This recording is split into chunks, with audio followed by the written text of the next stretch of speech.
Incarceration effects on a family. Being incarcerated is difficult on a person, especially after long periods of time. Prisoners live in conditions that are so structured and monotonous from what they are used to. Depending on the type of prison, they could be living under constant fear of danger of other prisoners and correctional officers. They live behind bars or steel doors on hard beds next to a toilet. Living under these conditions day in and day out seems miserable. But how does this situation affect the families of these prisoners? Their families, who are accustomed to their presence and contributions, now have to learn to live without them. According to a research study on families of adult prisoners conducted in 1993 by Edwin C. Hostetter and Dorothea T. Jenna, about 73,000 children under the age of 18 have a parent in federal prison, and 49% of the men and 45% of the women in these federal prisons have at least one child below the age of 18 years. Proper care of these children is difficult when the offender was the breadwinner of the family. The spouse is often left to earn the money, and if he or she had not worked previously, he or she is forced to go into the workforce without job skills and often without a decent education. When this happens, families will rely on a relative's financial assistance or other emergency funds to provide for their family. Spouses also take the toll of dealing with loneliness and sexual frustrations, being without their husband or wife for so long and not being able to find other forms of leisure due to the burden of new responsibilities in the home.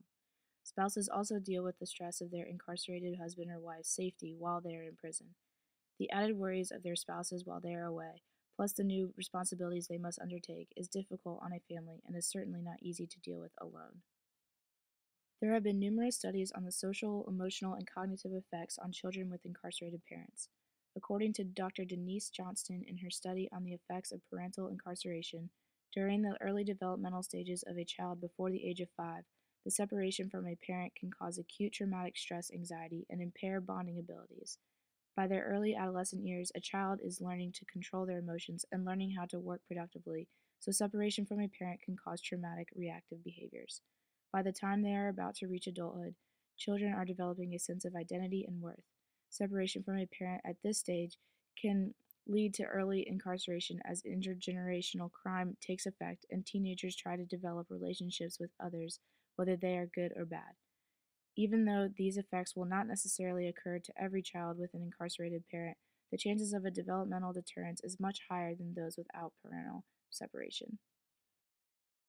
Dr. Creasy Finney Hairston, who has done extensive research on families of incarcerated family members, has come up with an attachment theory that explains the reasoning behind a child's need to be with a parent. According to him, children need the presence of their parent to feel safe. Close proximity to a mother or father is important to a child. When this bond is broken and separation, especially for an extensive period of time, occurs, stress is created as the quote unquote safety net is removed. This leads to continuous anxiety and nightmares for the child, believing that harm will come to them.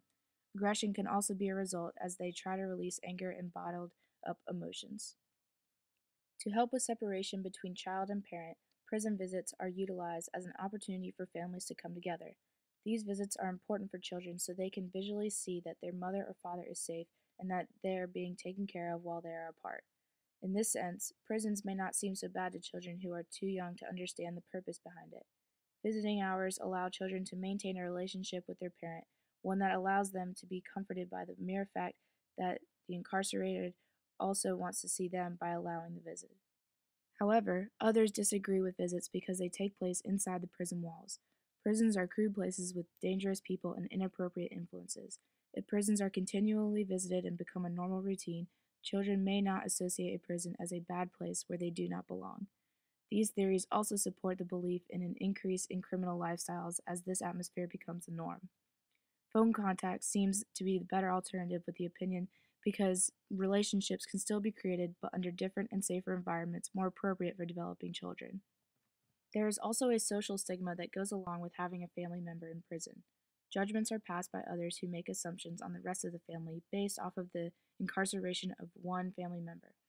This causes family embarrassment and shame as they struggle to be accepted in society.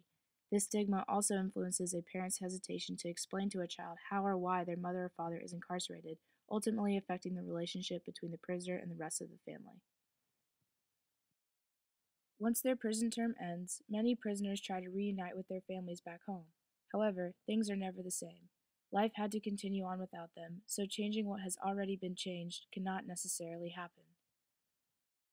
Being away from family for so long, not having the responsibilities of taking care of anyone but themselves, their parenting abilities are put into question and their trust has to be regained. According to the studies and observations by Dr. Harrison, many prisoners are not ready to take on any sort of financial burden. With a prison record now, it is difficult for them to find jobs when or if they start looking again. As statistics show, it is also common for 67% of prisoners to, once released, find themselves back in prison.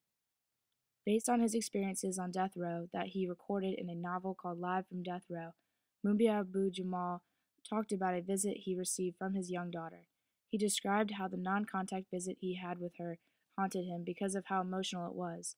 He describes how that pain, that feeling of emptiness without contact or true connection, as Tookie Williams would call it, homesickness, is the worst pain of all. Not only do the children suffer without that parent figure as a constant model in their life, but the prisoners lack what is truly important to them: family. It is interesting to note how these social connections are important in the lives of each individual as they give people a purpose in life, something to look forward to, and something or someone to live for.